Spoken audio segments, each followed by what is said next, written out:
Muy buenas tardes. Feliz de estar de nuevo con ustedes. Mi nombre es Mimi Prado y en la compañía de nuestro analista Fausto Amador Arrieta en un programa más de alto voltaje de los días miércoles de Cadena Radial Costarricense. El tema de hoy son los antecedentes, los enigmas sobre el poder atómico de Irán. Y en el programa de hoy, Fausto profundizará sobre este tema, sobre los antecedentes del conflicto Irán, Israel, Estados Unidos. Pero a mí me gustaría poder tocar algunos puntos de lo que ha sucedido, en hacerles un punteo de lo que ha sucedido estas 2 semanas en relación a este tema, porque se calienta en exceso el Medio Oriente.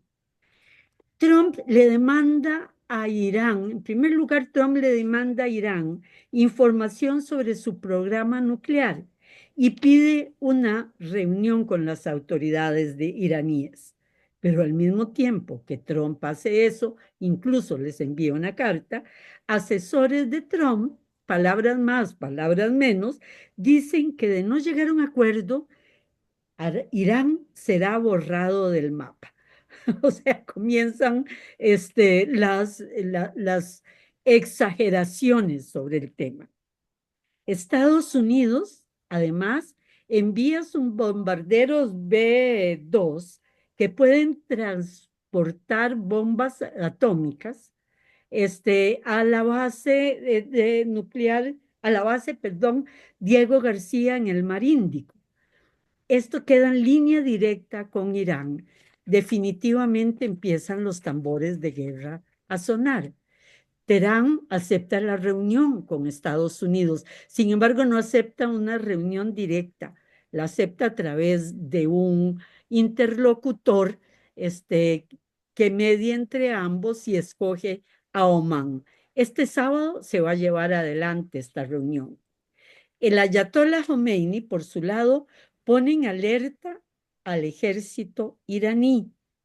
Teherán se prepara para la guerra, a la vez que señala que no ha construido bombas atómicas, porque desde el año 2003 el ayatollah Khomeini dijo que estas no eran compatibles con el islamismo chiita. Irán, sin embargo, de una vez advierte a sus vecinos que si son usados sus territorios por aire o por tierra, esto será visto por ellos como una agresión y deberán atenerse a las consecuencias. Por su parte, una pieza fundamental en todo esto, Netanyahu, dice que se prepara un ataque enorme contra Irán, un ataque como no se ha visto uno desde la Segunda Guerra Mundial. Ahora, nos podemos preguntar qué hay de verdad detrás de todo estos peligrosísimos llamados a la guerra. Es como algunos dicen un bluff, como otros dicen un cuento viejo que ya hemos escuchado antes. El prestigioso politólogo Mearsheimer dice que la política de Estados Unidos para medio ambiente es escrita por Netanyahu Para Medio Oriente, para Medio Oriente, ¿verdad? ¿Qué dije? medio ambiente. Para Medio Oriente es escrita por Netanyahu y es vendida en Washington por el lobby judío. Por otro lado, el problema de Estados Unidos no es Irán en este momento. Tiene un problema interno y una guerra abierta por los aranceles con el resto del mundo. Maneja Trump muchísimos frentes al mismo tiempo y pareciera que toda su palabrería sobre Irán es para tranquilizar al lobby judío. ¿Habrá mucho ruido y pocas nueces? Parte de esas nueces son cerrarle el presupuesto a la Universidad de Columbia o pedir la eliminación del Centro de Estudios de Medio Oriente en Harvard por las manifestaciones que realizaran sus estudiantes contra el genocidio israelita en Palestina. Pero con tantos frentes abiertos y con la guerra de aranceles desatada por Trump, pareciera que no hay espacio para una guerra abierta con Irán.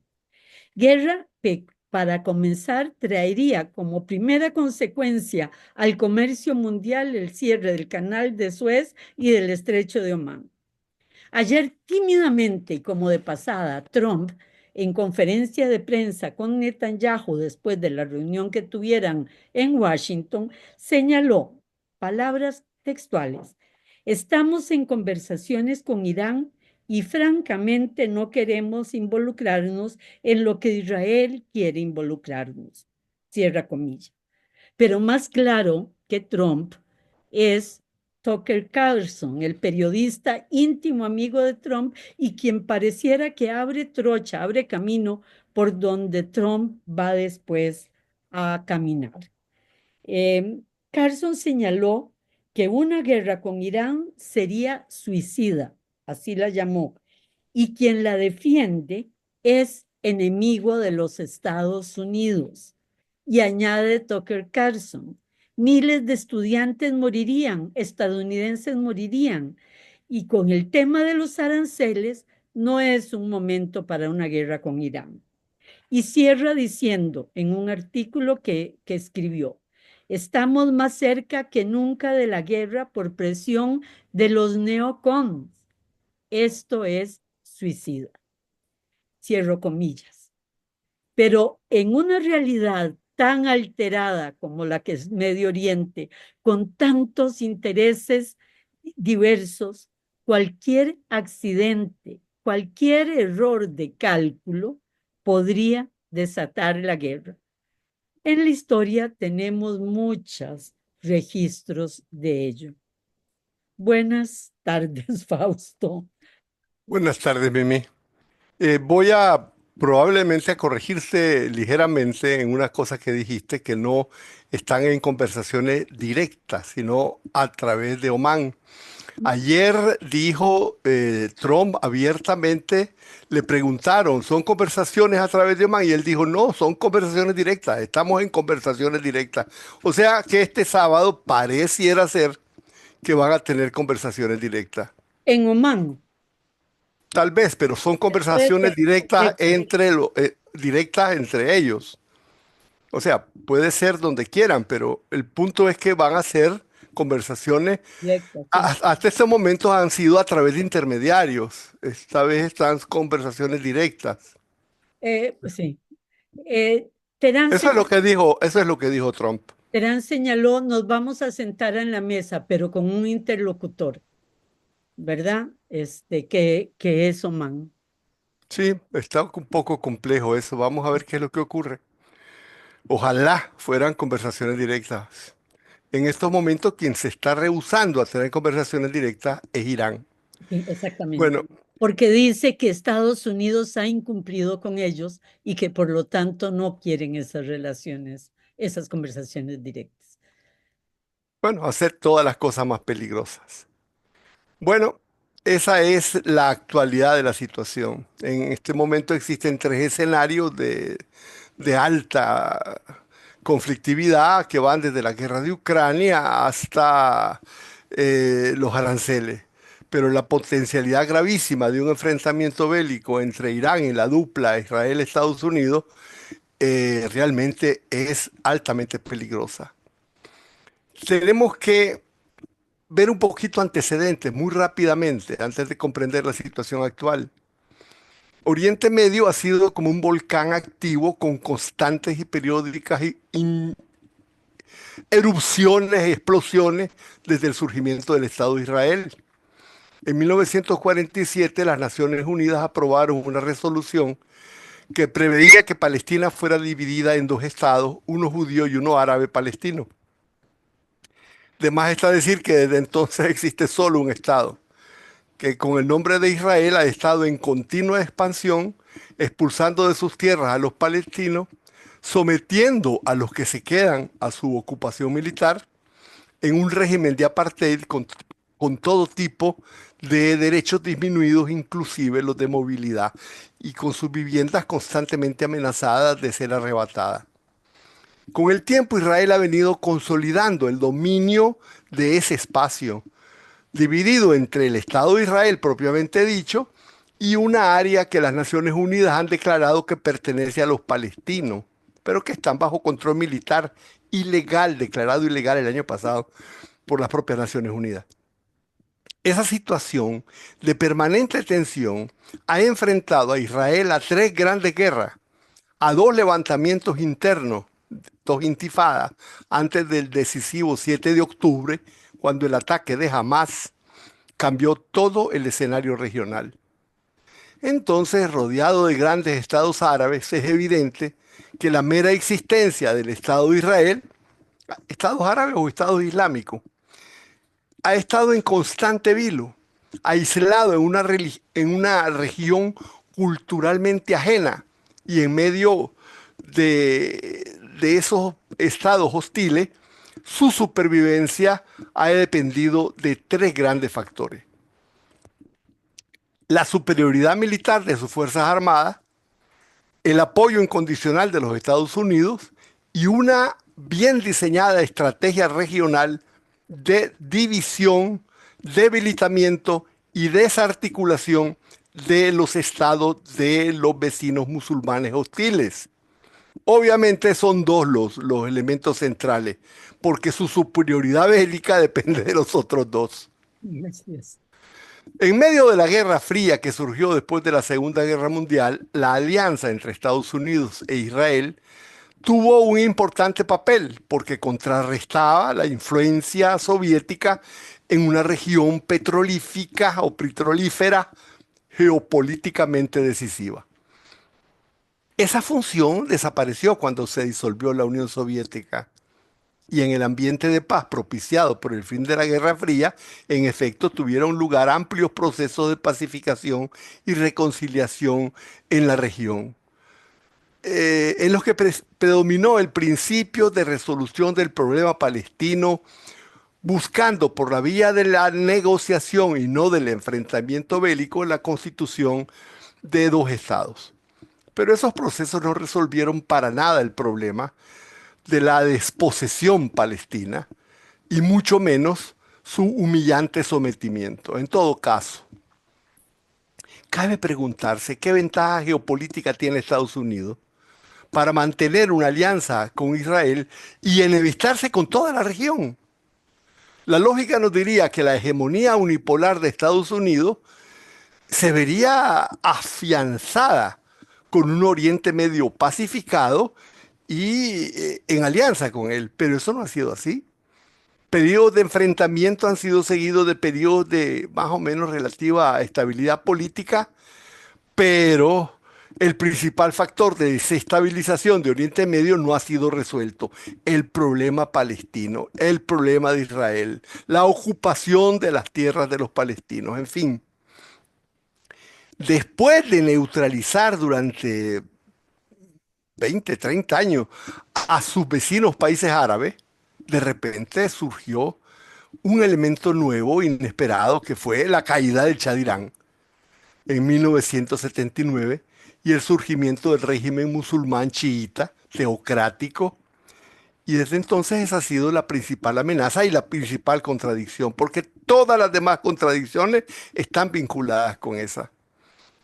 En este punto del análisis tenemos que referirnos a los factores decisivos que había nombrado antes, pero que son poco abordados.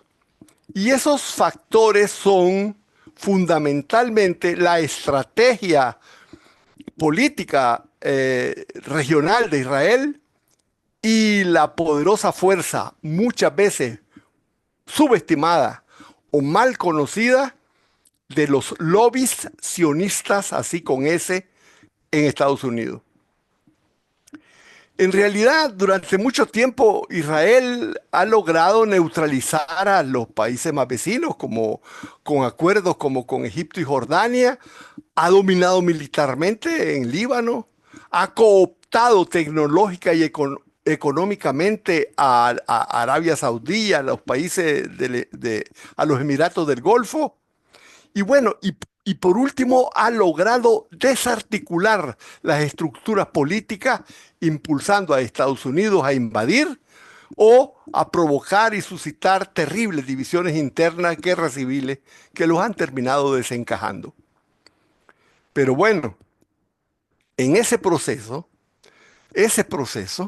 ha sido una estrategia consciente, conocida como el Plan Ginón, elaborado a partir del surgimiento de los regímenes de los ayatolás y apareció públicamente en 1982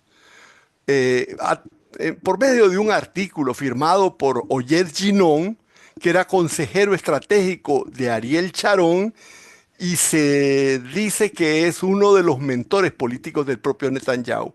Apareció en la revista Kivunim de la Organización Sionista Mundial. Su título es explícito, dice una estrategia para Israel en los años 80. Esta estrategia consiste en la desarticulación de los estados islámicos de Oriente Medio. El desmembramiento de esos estados árabes es posible, dice él, y probablemente más fácil y dinámico que una guerra, porque sus estructuras estatales son débiles, porque son estados artificiales, creados por la colonización inglesa y francesa, con numerosas combinaciones de minorías y grupos étnicos hostiles en medio de la decadencia del Imperio Otomano. Entonces son estados realmente muy frágiles. Y entonces la estrategia de Ginón consiste en aprovechar las divisiones étnicas y religiosas para empujar desde afuera su desgaste interno con invasiones como en Irak, promoción de guerras civiles como en Libia y Siria y en ambas también intervenciones externas como fue el bombardeo a Libia, reforzando o creando posiciones internas como en Yemen y bueno, todo este proceso de fragmentación de los estados que lo rodea le permitiría, dice Ginón, al Estado judío no solamente su supervivencia y estabilidad, sino su supremacía en Oriente Medio. Ginón hizo una lista de posible desintegración desde Siria a Irak, de Líbano a Libia y finalmente Irán.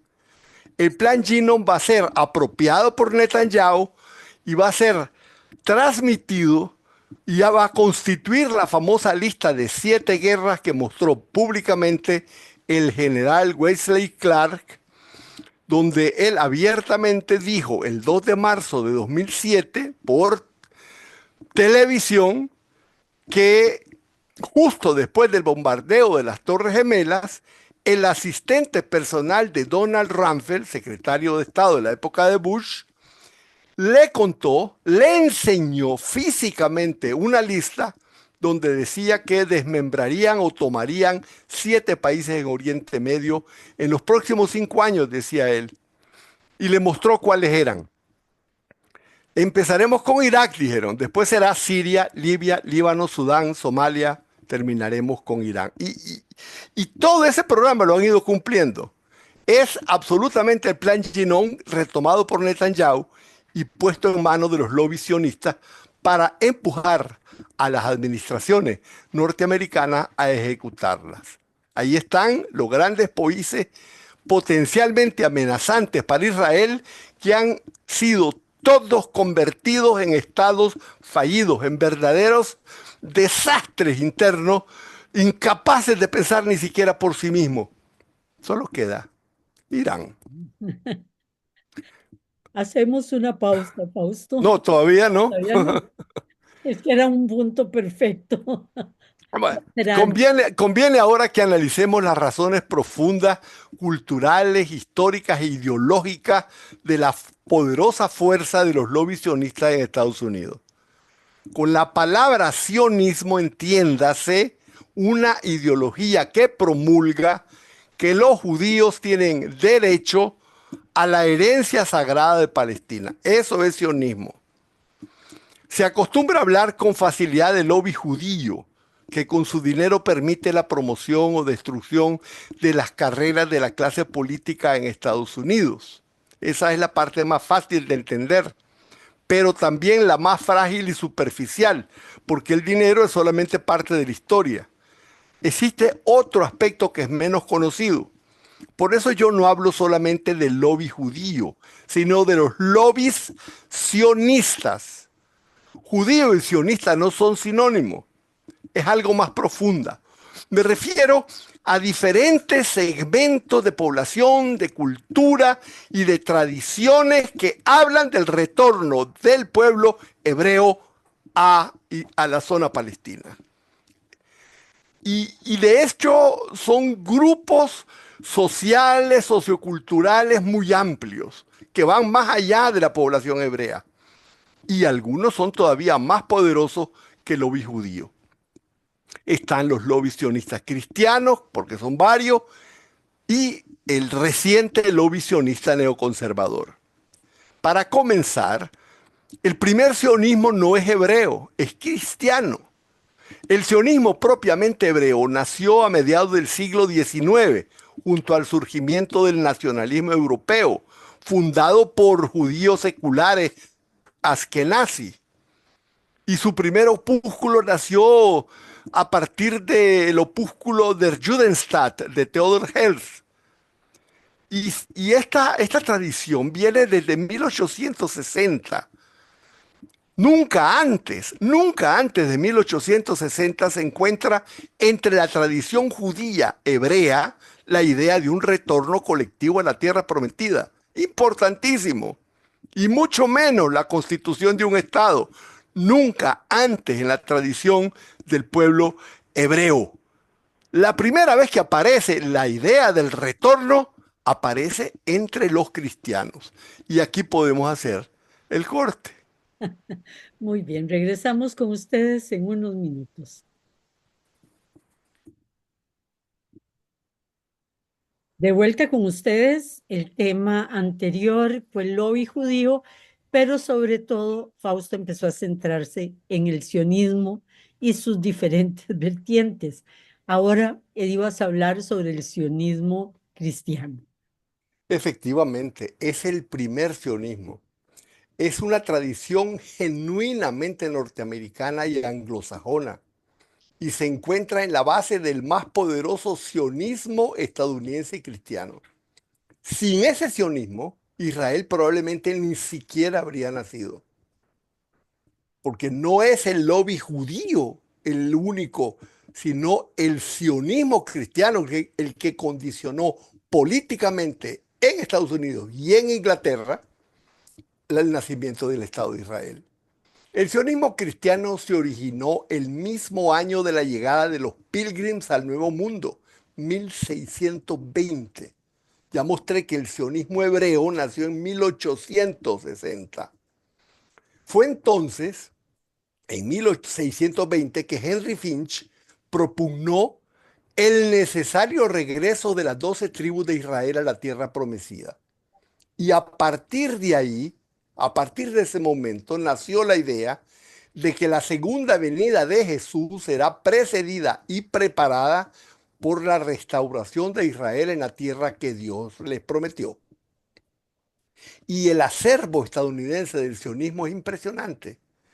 Se les llamó los sionistas de la cruz o los sionistas con la cruz, que no es nada semita, que no es nada judío, porque los judíos no reconocen la cruz.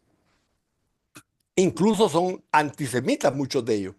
En 1844, el reverendo George Bush, hebraísta de la Universidad de New York y tataratatarabuelo ascendiente de dos presidentes, escribió The Values Vision y sus tesis siguen siendo citadas por los sionistas cristianos.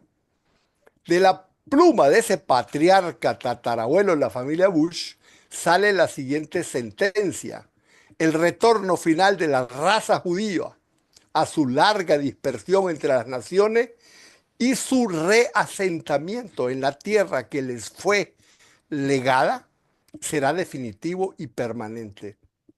Y ahora un dato. En 1891, 413 grandes pensadores políticos, académicos literatos y artistas norteamericanos, inspirados por Bush, hicieron llegar una carta abierta al presidente Benjamin Harrison, con copia a todos los gobernantes de Europa. En esa carta le piden devolver Palestina a los judíos. Dato curioso, entre los firmantes estaba nada menos que William McKinley, ¿m? El mismo de los aranceles de Trump. Desde entonces todos los presidentes de Estados Unidos han sido sionistas cristianos, de Theodore Roosevelt a Wilson, llegando hasta Truman. Los inquilinos de la Casa Blanca han profesado un sionismo no hebraico. Truman reconoció a Israel 15 minutos, 11 minutos, después de su proclamación de independencia. Él escribió al presidente Chaim Weizmann diciéndole que lo que les dio el mundo, es decir, las Naciones Unidas, es mucho menos de lo que ustedes se merecen. Ya les está anunciando, ustedes se merecen más de lo que recibieron. Y desde los años 50 el relevo ha sido esgrimido con gran éxito, lógicamente por los telepredicadores cristianos sionistas, asumido por las iglesias más conservadoras, y ahí hay varias corrientes dentro de los más extremos a los que menos extremos, y muchas veces, la mayor parte de las veces, no tienen ninguna simpatía con los judíos. Son incluso antisemitas. Por ejemplo, el predicador John Hagee, líder del movimiento Cristianos Unidos por Israel, representa esa forma brutal de fanatismo, al mismo tiempo sionista y antisemita. En 2008 llegó hasta decir que Dios envió a Adolfo Hitler para ayudar a los judíos a retomar la tierra prometida. Ese anciano predicador dice que fue él el que convenció a Trump. O sea, no es un señor de otro tiempo. Dice que él fue el que convenció a Trump de pasar la embajada norteamericana de Tel Aviv a Jerusalén. Bueno, el sionismo propiamente hebreo fue posterior. Lo llamas hebreo. El sionismo posterior no es más de los Ashkenazi, que no son hebreos, son judíos, incluso de origen házaro. Pregunto, ¿verdad? Este, Mira, no soy un especialista entre los hebreos. Sí, son askenazis, efectivamente, Ashkenazis no pero hebreos, porque incluso son házaros de origen europeos, no traen sangre judía hebrea, original, sino son una tribu ahí que había por los Balcanes que se convierte al judaísmo en hilo de tiempo, ¿verdad? ya, es muy posible. Pero sí, efectivamente son los askenazis. Pero de todas maneras, el sionismo hebreo, judío o hebreo, de religión o de raza, eh, es posterior. Y luego, recientemente se ha producido un movimiento seglar no religioso de sionismo geopolítico conservador, neoconservador, que surgió después de los atentados a las Torres Gemelas, se tradujo en la apropiación del plan Ginón y que terminó en las guerras o procesos de desestabilización que ya hablamos, de 7 países árabes o islámicos, de los que hablaba el general Clark.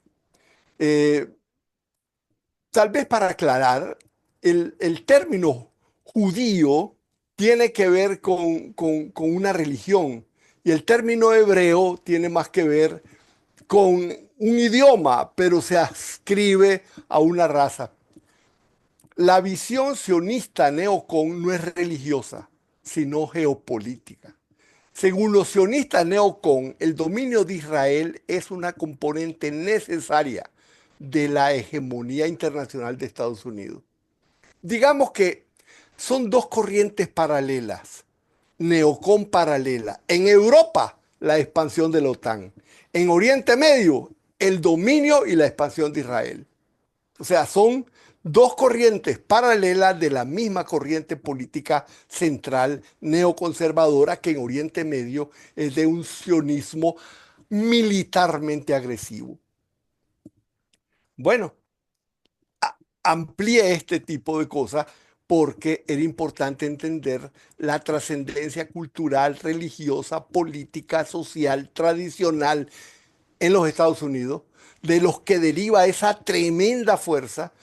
Es lo que permite comprender por qué Estados Unidos, más allá del dinero o de lo que sea, o de que aprueben sus corrientes políticas o las carreras de sus dirigentes, por qué en Estados Unidos es tan poderosa la alianza entre ese país e Israel. Más Bueno, allá de los intereses mismos de los Estados Unidos e incluso a veces contra los intereses de los Estados Unidos. yo diría casi siempre contra los intereses, pensando, si se diseñara una estrategia de Estados Unidos quitando el elemento ideológico de Israel, la política de Estados Unidos sería completamente otra. Pero bueno, a partir de 1969 se diseña y comienza a desplegar la doctrina Ginón. Y no vamos a entrar en todas las guerras, primaveras árabes, intervenciones militares, bombardeos, alianzas con las corrientes más extremas del yihadismo y todas esas cosas que ha hecho Estados Unidos e Israel para desarticular los estados islámicos. Vamos a concentrarnos en el pedacito que le quedó a la doctrina Ginón. Sin Irán. cumplir, que le quedó sin cumplir. Sí, que le quedó suelto. Desde el nacimiento del Estado de Israel, Irán no había significado una amenaza, sino todo lo contrario, porque el régimen del Shah había sido producto de un golpe de Estado propiciado por la CIA. Y a partir de ese momento, Irán se había convertido en uno de los pilares de la fuerza de Israel. Pero en 1979, de repente, cayó el Shah de Irán y se estableció el régimen teocrático de los ayatolás. Y entonces las cosas cambiaron de una forma repentina. Y la visión religiosa pro-palestina del nuevo régimen teocrático obligó a Israel y a Estados Unidos a una estrategia de socavamiento de las bases de poder de los ayatolás para defensa de largo plazo de Israel. Y en ese momento es que nace el Plan Ginón. Era necesaria la neutralidad definitiva y permanente de Irán con un cambio de régimen, desmembrándolo, provocando que pequeñas minorías hubiera levantamientos, provocando eh, primaveras iraníes, etcétera. Pero a pesar de toda la retórica religiosa de Irán, realmente Irán nunca ha agredido a Israel y hasta recientemente no ha tenido enfrentamientos directos. Pero bueno, la primera estratégica norteamericana y de Israel fue la guerra de Irak. La impulsó para que fuera el régimen de Saddam Hussein el que le permitiera el instrumento para desarticular el régimen recién estrenado de los ayatolás. Esas famosas guerras proxies, o sea, guerras que otros juegan en mi nombre. Correcto. Los ayatolás apenas acababan de tomar el poder en Irán, tenían un poderoso equipamiento militar, pero no tenían quien lo manejara. Y entonces Irán recurrió a la movilización popular y no solo derrotó a Hussein, sino que inició todo un programa de capacitación técnica. Y después de la guerra de Irak, Israel se encontró con un Irán todavía más fuerte. El presidente Rafsanjani inició la segunda estrategia de defensa, que fue la creación de una sólida industria de defensa capaz de compensar la falta de acceso regular a la tecnología extranjera. Desarrolló su propia tecnología, mirá qué interesante, por el mismo proceso de sustitución de importaciones. Tuvo el mismo efecto en una población educada y con gran capacidad y tradición, restringirle el acceso a la tecnología militar occidental le permitió desarrollar una tecnología propia que en algunos elementos, sobre todo en los drones, es la más eficiente del mundo. Es la que le entregó los drones a Rusia para su guerra con Ucrania. Es que nunca debemos olvidar que Irán es el imperio persa y la sociedad más grande, el país más grande y más rico de todos los involucrados en este proceso. y con una tradición educativa enorme. Exacto. Bueno, la tercera fase de la estrategia de defensa de Irak se produjo con la intervención de Estados Unidos en Irak y el derrocamiento de Saddam Hussein. Y entonces Irán de repente vio que Estados Unidos estaba en las puertas de su casa. Y la posibilidad que si de pasar de Irak a Irán era muy grande. Pero Estados Unidos quedó debilitado y empantanado en dos guerras, Irak y Afganistán. Además, en Irak existía una poderosísima, incluso mayoritaria fuerza chiita, de forma que Irán comenzó con la idea de utilizar fuerzas afines fuera de su territorio para una defensa lejana. Esos desastres, Afganistán e Irak, imposibilitaron la intervención de Estados Unidos en Irán. Irán salió más fortalecido, con una base social tanto en Irak como un cambio en el escenario mundial, en el escenario regional producido por la tercera estrategia de defensa de Irak, que fue la creación de una amplia red de alianzas regionales que se llamó el eje de la resistencia. Es un efecto no deseado, es la heterogénesis de los fines. Al desarticular a los estados formados islámicos o árabes, al desarticular esos estados, quedaba la única fuerza que podía ser capaz de constituir pequeños grupos organizados con alguna capacidad era Irán. Y entonces Irán creó el eje de la resistencia, una defensa a distancia. Y además desarrolló un programa industrial de producción de misiles, drones, armamentos defensivos y comenzó además su programa nuclear que podría capacitarlo a la construcción de una bomba atómica. Y esa parece ser que se ha convertido ahora en su última línea de defensa. Desde comienzos de siglos, los aliados regionales de Irán se han ampliado mucho. El eje de la resistencia incluye milicias chiitas en Irak, organizaciones palestinas suníes de Hamas y Yihad Islámica en Palestina, organizaciones saídes de Hutí en Yemen, la Siria de Assad y las milicias de Hezbollah en Líbano. Y así estaban las cosas cuando el 7 de octubre Hamas lanzó un formidable ataque sorpresa contra Israel.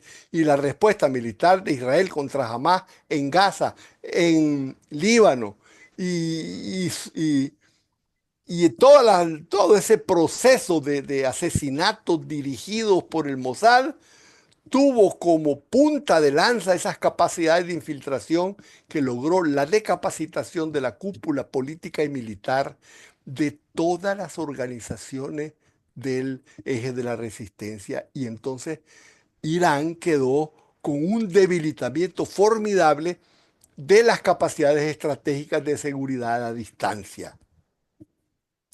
Esa fue la situación. Y el último acto fue el 8 de diciembre, cuando cayó el régimen de Bashar al-Assad, aliado de Irán, sostenido por Hezbollah. Y esa repentina e inesperada ofensiva yihadista, ¿eh? Aquí todos apoyando a los terroristas, dejó a Siria desarticulada. Y la estrategia de seguridad a distancia de Irán quedó totalmente disminuida. Y ese cambio creó la primera ocasión, según los mandos. Hay un porcentaje gigantesco de población, incluso en Israel, que lo considera que esta es la primera ocasión en la que Israel tiene una ventaja estratégica para descabezar la última línea de defensa disuasiva de Irán, que es la destrucción de su programa atómica. Y esa situación ha dado impulso, por otra parte, a Irán a renovar el antiguo debate sobre su estrategia de seguridad. Y frente a la nueva administración Trump, ya comienza a discutirse el tema de si o no desarrollar una bomba atómica. Durante la administración Obama se había hecho un programa en donde Irán había renunciado a construir una bomba atómica a cambio que se le quitaran las sanciones, pero después Trump renegó ese programa y ahora regresa nada menos que el mismo Trump que renegó, que renegó ese programa. Bueno, en Irán, el primero en abordar el espinoso y prohibido tema del armamento nuclear fue el general del Pasradán, Pasradán se le llama a la Guardia Revolucionaria, Hamad Haktalab, que es nada menos que el general responsable de la defensa de los sitios eh, eh, de los sitios nucleares de Irán. Dijo que Irán podría cambiar su programa nuclear si se siente amenazada sus instalaciones. Pero bueno, Haktalab fue solo uno. Pero Comenzaron varios Ayatollah más. salió y lo negó de inmediato, ¿verdad? El presidente, perdón.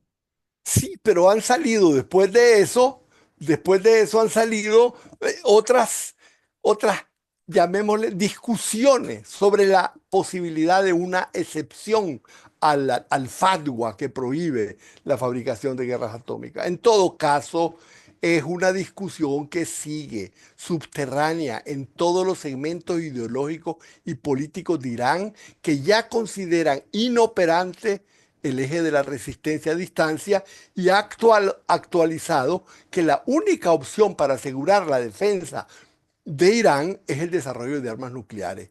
Y este debate refleja las divergencias entre la primera y la segunda generación de poder en Irán. La primera generación sigue siendo la cúspide del poder político, pero la segunda generación es la que ocupa todas las posiciones del aparato ejecutivo, administrativo, económico y militar de Irán. Y entonces la cuestión de las armas nucleares tienen una fuerte divergencia las dos generaciones. La primera defiende la prohibición de la bomba atómica. Es lo que vos dijiste, salieron a decir que no. Pero la segunda se mueve a un modo vivendi con diferente. La segunda se mueve hacia desarrollar la bomba atómica y un modus vivendi, ya no con Occidente, sino hacia el este, con China, con los BRICS, con Rusia. La segunda generación es hostil a cualquier acuerdo con Washington y los países europeos porque considera que no hay margen de maniobra, porque dice que cualquier acuerdo sería insatisfactorio para Israel y para Estados Unidos, porque están seguros que lo que les van a pedir a cambio no es lo que les pidieron a cambio en el primer acuerdo que tuvieron Irán para detener el enriquecimiento de uranio. Que, explícitamente los mandos israelitas dicen que no van a permitir que Irán tenga la más mínima capacidad de enriquecimiento nuclear. No el 60%, no el 3%, dice nada. Va a desbaratar eso y tampoco, dice, van a permitirle la posesión y el mantenimiento de su capacidad de proyectiles que tiene desarrollados y con capacidad de atacar a Israel. O sea, es muy difícil que las condiciones que le pongan, dice la segunda generación, puedan permitir eso. Entonces, en estos momentos, Israel siente que es el mejor momento para atacar. Trump no quiere meterse en ninguna guerra, dice que no lo va a permitir. Pero bueno, los tres protagonistas de este drama, Estados Unidos, Israel e Irán, es decir, Trump, Netanyahu y el bastante moderado Pezeshkian, está frente a un cálculo extremadamente peligroso que corre el riesgo de desencadenar resultados atroces. Y en esa situación estamos.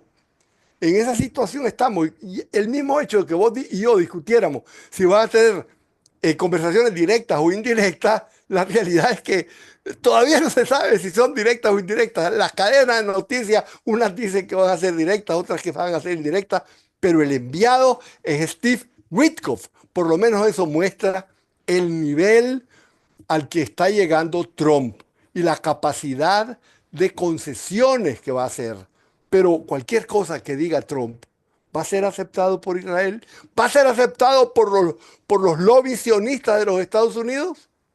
Y ese es el tema. Y Netanyahu es capaz de explotar la guerra y obligar, entonces, no a una discusión, sino obligar a Estados Unidos a acompañarlo. Muchísimas gracias, Fausto, y a todos ustedes por acompañarnos hoy. Nos vemos el próximo miércoles. Buenas tardes. Buenas tardes, Mimi.